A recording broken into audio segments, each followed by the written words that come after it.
Assalamualaikum warahmatullahi wabarakatuh. Salam sejahtera bagi kita semua. Bapak Ibu yang saya hormati, pada kesempatan ini saya akan menyampaikan paparan mengenai mekanisme alur keputusan Bupati, khususnya yang berkaitan dengan proses pengajuan dan penetapan surat keputusan. Paparan ini disusun berdasarkan ketentuan peraturan perundang-undangan yang berlaku, serta praktik administrasi pemerintahan yang selama ini diterapkan di lingkungan sekretariat daerah. Harapannya alur ini dapat menjadi pedoman bersama bagi seluruh OPD, sehingga tidak ada lagi perbedaan persepsi terkait tahapan maupun kelengkapan dokumen yang diperlukan. Pada bagian awal alur, terdapat 3 tahapan penting. Yang pertama, pengajuan SKPD.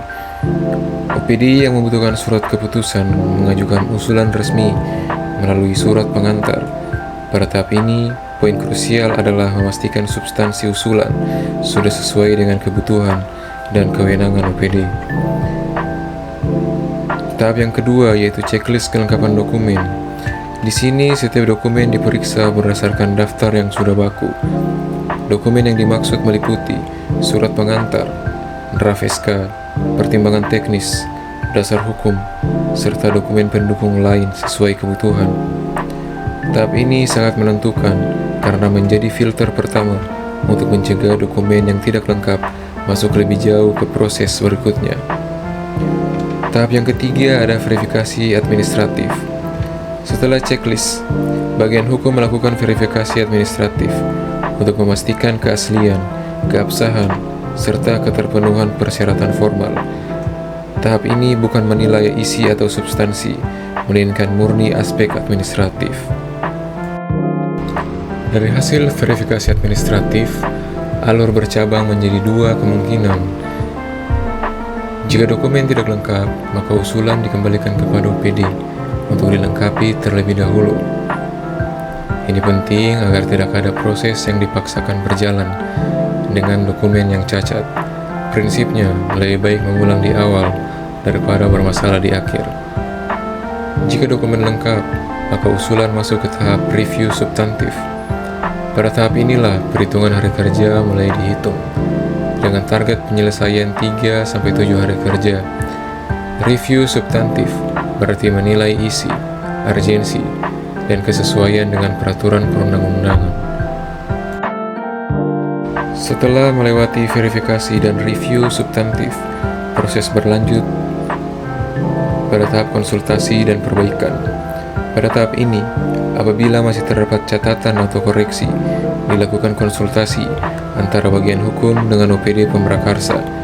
Tujuannya adalah menyelaraskan substansi naskah dengan ketentuan hukum serta kebutuhan teknis di lapangan. Konsultasi ini bukan berarti menunda, melainkan mekanisme quality control untuk memastikan keputusan yang dihasilkan bebas dari kelemahan. Step selanjutnya ada finalisasi naskah. Setelah semua catatan diselesaikan, maka naskah SK difinalisasi. Di tahap ini, naskah sudah dianggap siap untuk masuk ke proses paraf berjenjang. Artinya, isi dan format sudah dianggap lengkap, tidak lagi ada perubahan mendasar. Bapak Ibu yang saya hormati, setelah naskah difinalisasi, maka masuklah ke proses paraf berjenjang. Paraf ini merupakan bentuk persetujuan dan tanggung jawab berlapis. Paraf bagian hukum memberikan paraf sebagai tanda bahwa naskah telah sesuai dari sisi legalitas, struktur, dan dasar hukum. Kemudian ada paraf Pemrakarsa. OPD Pemrakarsa memberikan paraf sebagai bentuk persetujuan bahwa naskah sudah sesuai dengan kebutuhan teknis di bidangnya. Kemudian yang selanjutnya ada paraf asisten sesuai bidang. Paraf asisten menandai koordinasi lintas sektor. Setiap asisten membawahi OPD tertentu. Untuk melihat asisten mana yang membawahi OPD Bapak Ibu, silakan diklik atau disentuh bagian para asisten sesuai bidang. Dan Bapak Ibu akan melihat asisten mana yang membawahi OPD Bapak Ibu. Setelah melewati paraf berjenjang, proses berlanjut ke tahap akhir. Paraf Sekretaris Daerah, Sekda memberikan paraf sebagai pengesahan administratif sebelum diajukan kepada Bupati. Tahap selanjutnya, tanda tangan Bupati. Pada tahap ini, Bupati memberikan tanda tangan sebagai bentuk persetujuan akhir. Inilah titik paling krusial, karena dari sinilah sebuah keputusan resmi lahir. Dan tahapan yang terakhir yaitu penomoran dan registrasi. Setelah ditandatangani, naskah SK diberikan nomor dan diregistrasi di bagian hukum. Tujuannya untuk memastikan semua produk hukum tercatat, terdokumentasi, dan bisa ditelusuri sewaktu-waktu. Perlu saya tegaskan, target penyelesaian keseluruhan proses ini adalah 3-7 hari kerja, dihitung sejak tahap review substantif. Estimasi ini bukan angka sembarangan, melainkan standar yang realistis, dengan catatan dokumen sudah lengkap dan koordinasi berjalan lancar. Dengan demikian, jika ada keterlambatan, umumnya bersumber dari dokumen yang kurang lengkap atau komunikasi antar pihak yang belum optimal. Sebagai penutup, izinkan saya menegaskan kembali beberapa poin penting. Poin yang pertama, dokumen lengkap sejak awal adalah kunci utama kelancaran proses.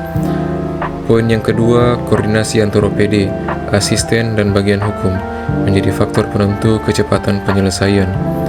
Dan poin yang ketiga, target penyelesaian 3-7 hari kerja adalah realistis, asalkan dokumen lengkap dan alur diikuti sesuai ketentuan. Saya berharap dengan adanya pedoman ini, setiap OPD dapat lebih siap dalam menyiapkan usulan, sehingga keputusan Bupati dapat tertib tepat waktu dan bermanfaat bagi masyarakat. Untuk mendapatkan alur keputusan Bupati ini, Bapak Ibu bisa mengunduhnya melalui link yang ada di bagian deskripsi video ini. Terima kasih. Wassalamualaikum warahmatullahi wabarakatuh.